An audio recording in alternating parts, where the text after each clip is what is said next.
This is ABC15 Mornings. Demonstrators take to the streets here in Phoenix and all across the country to march for justice, exactly 57 years after Dr. Martin Luther King's March on Washington.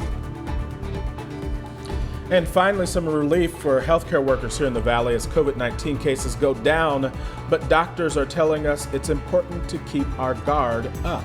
Also, those declining numbers are allowing more businesses to reopen, but are customers following new restrictions? We actually speak with one business owner who's having a tough time enforcing the basic safety measures. We're going to show you their exchange. That's coming up this morning. It's 6 o'clock now, straight up on this Saturday. I'm Nohelani Graff. And I'm Mark Thompson, social distancing from home. And no, hey, I understand you got a mixed bag when it comes to the weather, but good news as we move towards September. Absolutely. We're going to get everything that we have been asking for. Everybody has been sending out those good vibes and praying and meditating on it. And so now we're going to see a little bit of everything. We're talking rain. We're talking cooler temperatures. So let's get into those forecast headlines for you this morning. Storm chances are returning to the valley. In fact, we actually have flash flood alerts that will be going into effect this afternoon. And those storm chances are going to be dropping our temperatures. So today, our high still toasty, 104 degrees. But we have that chance of storms late this afternoon and into the overnight hours. Tomorrow looks to be a rainy day with highs in the 90s, and that flash flood watch does continue. This morning, in fact, we're even seeing some sprinkles out in the West Valley as our temperature is at 91 in Phoenix Sky Harbor, but we've got cooler temperatures across the valley. So we'll talk more about where the rain is falling right now and what the rest of our warm up looks like today, hour by hour, coming up in that most accurate forecast.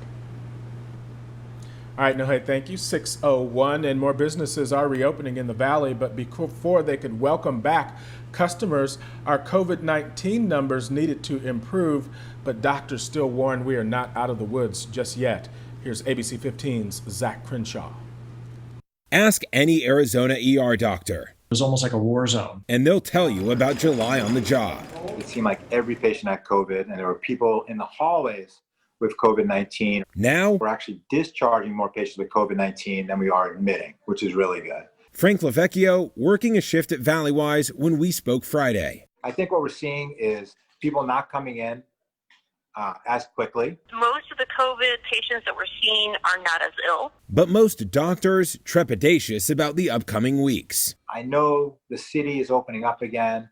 Our positivity rates are low. It took us so long to get to this point. It took us 2 to 3 months for us to get past this big surge. It's going to bump up again. There's no way it's not going to bump up again in 2 weeks. Okay. And we have to watch for that. I think we're ready. I think everyone's just waiting for the next big wave, especially as the flu comes out. Flu season, now serious cause for concern. Usually the hospitals are at capacity. Usually we fill up. Okay, that's before COVID-19. But the medical experts hopeful that masks and distancing will minimize both viruses, assuming Arizonans stay smart and safe. And if we go to the bars, stay separated, have a good time, but take the proper precautions. Otherwise, we're just going to end up back where we had been 2 months ago, and no one wants that. Now, the doctors that we spoke with say that they're hopeful that a vaccine will be ready by 2021, and they expect that they will be some of the first to actually get that vaccine, and that will allow them to keep caring for the sickest members of the community. Now, those same Valley doctors are noticing the surge in cases that we're seeing at ASU. The university is now reporting more than 450 total cases, and that's just students alone. I think my biggest concern are the colleges, and it's rapidly evident with these colleges reopening. Kids are getting back together, they're hanging out together, they're partying together, and we're seeing these super spreader events from that. According to the latest update, dozens of staff members also testing positive. ASU says anyone who has COVID-19 is in isolation. Now to the March on Washington. Thousands gathered in Washington, D.C. to push for racial justice and police reform. That protest coming on the 57th anniversary of Dr. Martin Luther King's March on Washington and that famous I Have a Dream speech. The Reverend Al Sharpton among those delivering remarks. We also heard from a Phoenix woman who made the trip to D.C. We believe that if there's no justice, there's no peace, and we want to be able to participate in what's going on, not just in our community, but around the world. And Nina Allen also saying that she traveled to Washington, D.C. to pay tribute to Deon Johnson, the man shot and killed by a Valley trooper back on Memorial Day. Meanwhile, around 150 members of the... I'll take this one. These events in Washington also inspiring people right here in the Phoenix Metro.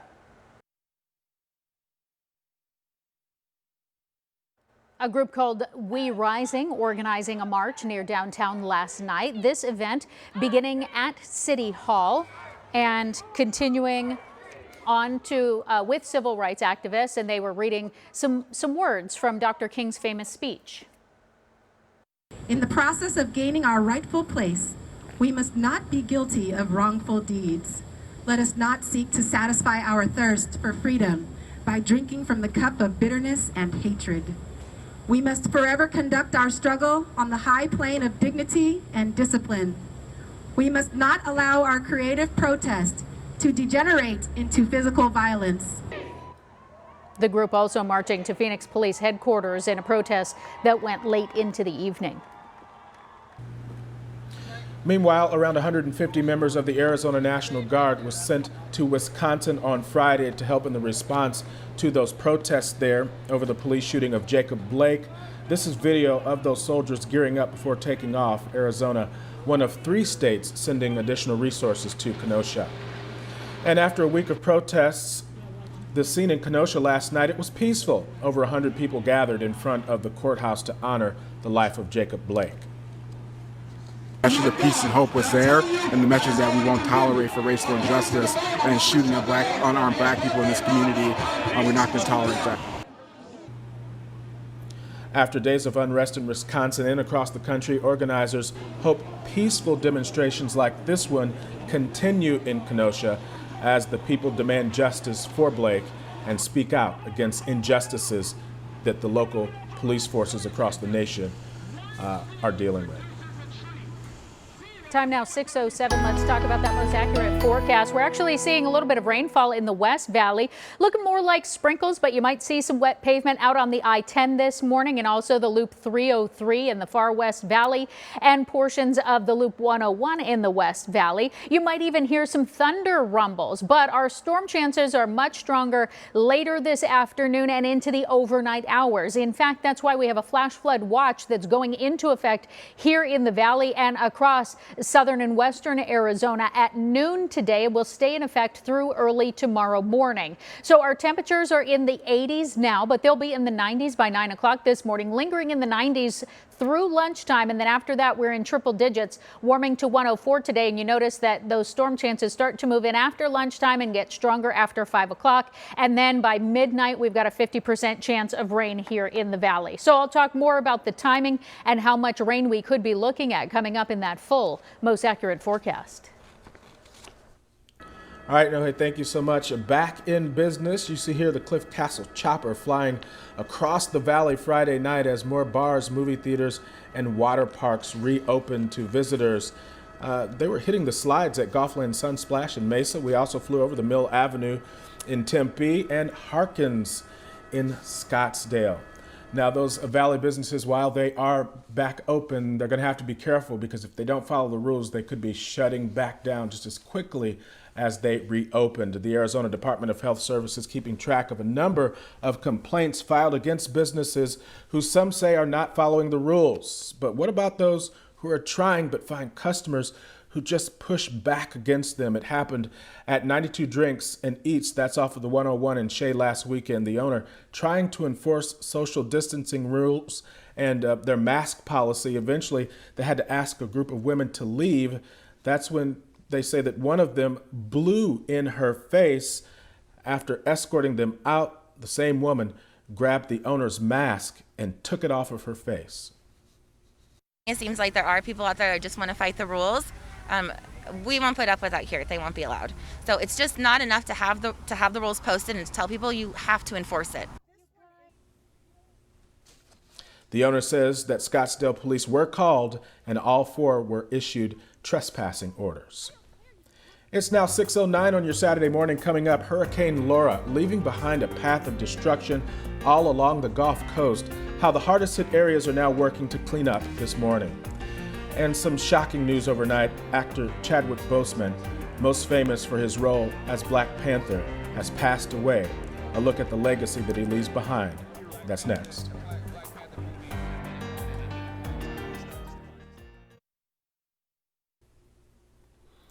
And now for this morning's top stories, just some tragic news out of Hollywood this morning.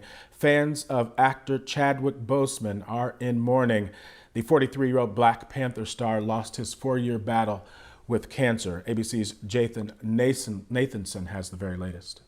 The news stunned the world. Word late Friday that Black Panther star Chadwick Boseman died of stage 4 colon cancer. The statement from his family was the first anyone had heard that Boseman was battling the disease and had been for 4 years. And the statement, posted on Twitter and Instagram, revealed that Boseman was going through chemotherapy and surgeries while filming recent movies Marshall and Spike Lee's Da 5 Bloods. We're told Boseman died at his home, surrounded by his wife and family. Before becoming one of the biggest movie stars in the world, Boseman got his start with a small role on the soap opera All My Children in 2003. Bit parts on Law & Order and ER soon followed. Boseman would go on to shine in other biopics, from playing Jackie Robinson in 42 to playing James Brown in 2014's Get On Up. His role as a leading man established, he put on the costume for Black Panther, first in 2016's Captain America Civil War, then as the title character in 2018's Black Panther. This one. The biggest budget comic book adaptation to ever feature a black lead, and he told ABC Audio he hoped he would be the first of many. Black Panther, now part of the legacy of Chadwick Boseman. He was 43. So, yeah, and I know what it is. And that was Jason Nathanson reporting. Now to Massachusetts, where the family of a Fort Hood soldier found dead earlier this week is now calling for a federal investigation. 23-year-old Sergeant Elder Fernandez is just the latest death being looked into at the Army post. Investigators do not suspect foul play, but the family says that Sergeant Fernandez had earlier reported being sexually assaulted. They're demanding a congressional investigation after a string of deaths at Fort Hood. Lawmakers have since requested a full and transparent investigation into his death, including allegations of abuse, sexual contact, bullying, and retaliation. An Army aircraft training accident off of the coast of San Diego has killed 2 soldiers and injured 3 others. The soldiers were reportedly on a Black Hawk helicopter when it crashed Thursday on San Clemente Island. An investigation is now underway. This is the second fatal accident near San Clemente Island recently. Last month, 9 soldiers were killed when an amphibious vehicle sank, and this was during training exercises as well. Now to the Gulf Coast, where Hurricane Laura has left a trail of destruction and a rising death toll. The Category 4 hurricane shredding buildings in Louisiana and destroying entire neighborhoods, the strongest storm to hit that state in more than 150 years, killing at least 14 people across the storm zone and leaving hundreds of thousands without power. Louisiana is asking for both public and governmental assistance, as well as personal assistance for residents who were impacted. To see some of those images, it's just heartbreaking. We, of course, are experiencing our own severe weather here in Arizona. In the valley, we have hit that record, and we've continued to add to it of the number of days of 110 plus degrees in Phoenix. We made it to 50 days. The average every year should be 19 days. The good news is I don't think that we add to that tally, at least for the next week. Temperatures right now are pretty mild out there. In fact, if you step outside, it's fairly comfortable. 91 in the Phoenix metro area, but we've got some cooler valley cities than that. To our south, Casa Grande, we're in the mid 80s this morning, 85 in Ajo, 87 in Yuma, already in the 90s in Quartzsite and Lake Havasu City. Up in Sedona this morning, nice and comfortable for you, 73 in Sedona, upper 60s in Payson. Today, we're in the low 60s in Show Low to start the morning, and we're in the 50s in Window Rock and Flagstaff. The Grand Canyon has even dipped into the upper 40s this morning. So definitely Jack jacket weather up there. Here in the valley, we're seeing those lower temperatures in the East Valley. Chandler at 85 right now. Same with Gilbert. It's 87 in Fountain Hills, 88 in Glendale, 87 in Levine, 89 in Surprise this morning. We're also seeing some storm activity in the West Valley, getting a few sprinkles in the far West Valley areas like Goodyear, Buckeye, Whitman, Surprise. But we're actually even seeing some lightning show up in the Peoria area along the US 60 in Glendale and Olive Avenue. You might even hear some thunder rumbles this morning, but this isn't looking like the big rainmaker. That comes later today. So our valley planner, we stay in the 80s through about 8 o'clock this morning. Then we're in the 90s. We'll linger longer in the 90s today. Through lunchtime until about noon, we're still at 99 degrees. And we'll see those clouds come and go today and continue to build as we move throughout the day. Then a flash flood watch starts at noon and is in effect through tomorrow morning. Our highs today in the valley, 104 in Ahwatukee, Levine, Mesa, and Gilbert, 103 in Fountain Hills, Scottsdale, and Surprise, 100 degrees even in Anthem and Cave Creek today. We're looking at similar temperatures to our south, 102 in Casa Grande, as well as Safford, 99 in Tucson today, 104 in Yuma. We still have some hot spots up in Mojave County, 106 in Lake Havasu City, 108 in Bullhead City. So make sure you're still hydrating, still very hot there. In the Verde Valley area, low to mid 90s, 90 in Prescott, 94 in Sedona today. North of the rim, 80s in Flagstaff at the Grand Canyon. Heber at 84, Show Low a little warmer than that at 87. But we have storm chances that are stronger across northern Arizona. So this is that little system that we're seeing this morning in the West Valley. That'll start to taper off by lunchtime. Then we start seeing more storm activity to our north, more isolated thunderstorms. By 8 o'clock, we could see some storm activity down in Casa Grande. That could kick some dust up into the Phoenix area and start to move into the valley. But our most likely chances are closer to midnight. And that storm then continues here in the valley, becomes more widespread and lingers through Sunday. So we're talking about a quarter to 3/4 of an inch of rain possible here in the valley, up to an inch and over, up to a half inch, I should say, up in the Prescott area by tomorrow. So this could be a really solid rainmaker.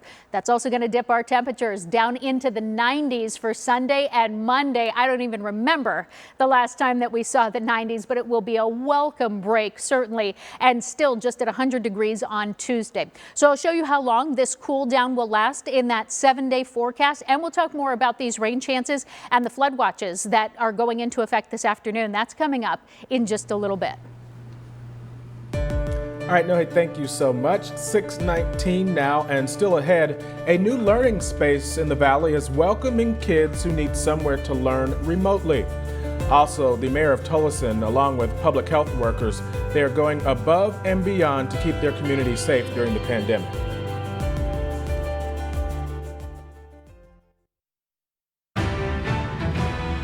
The majority of schools in Arizona are still doing online learning, but that puts a lot of parents in a difficult spot. If they still have to go to work, but their kids are too young to leave at home, then they're having a tough time figuring this one out. But the Arizona Science Center is offering another option for Valley families. So Allison Smith is joining us from there this morning. Hey, Allison, thanks for joining us.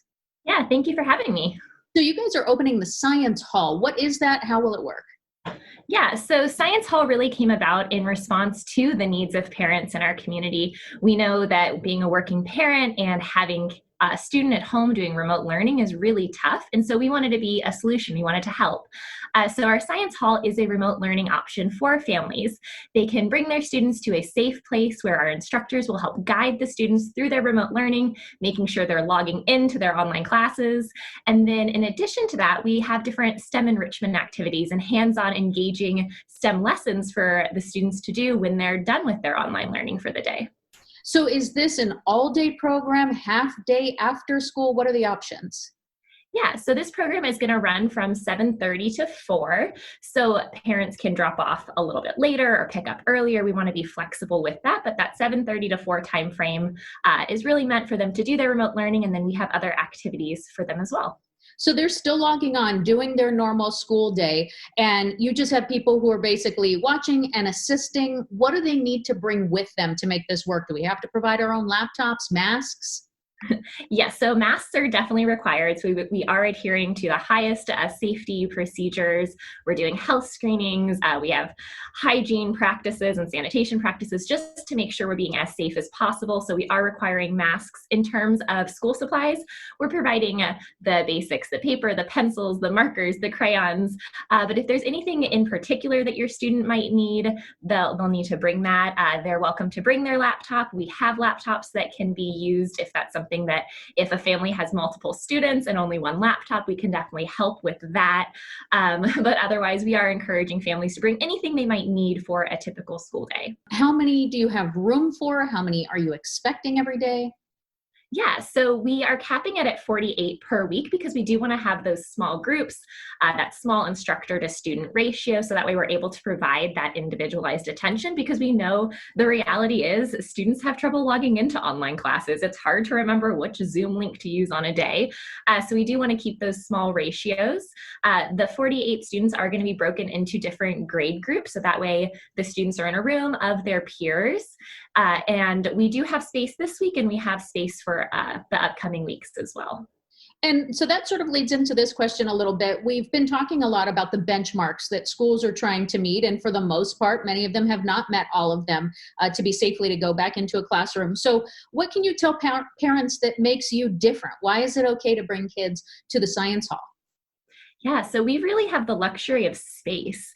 We know a typical classroom having 30 students spaced 6 feet apart isn't possible just because of classroom size. We have a science museum and we have our maker space, which is where we're running our science hall out of. So we have large, spacious rooms that we're able to have kids spaced 6 feet apart without much of a challenge. We also have plexiglass sneeze guards.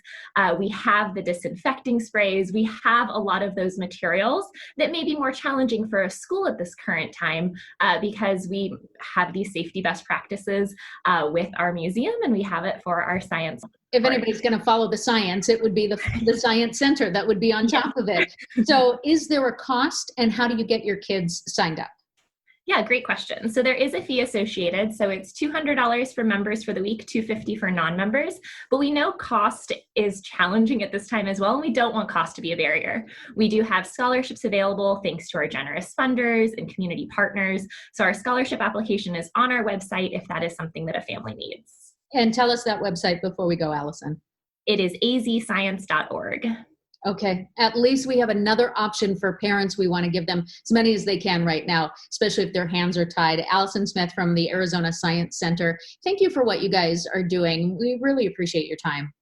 Yeah, thank you for having us. We really just want to be here to support right now.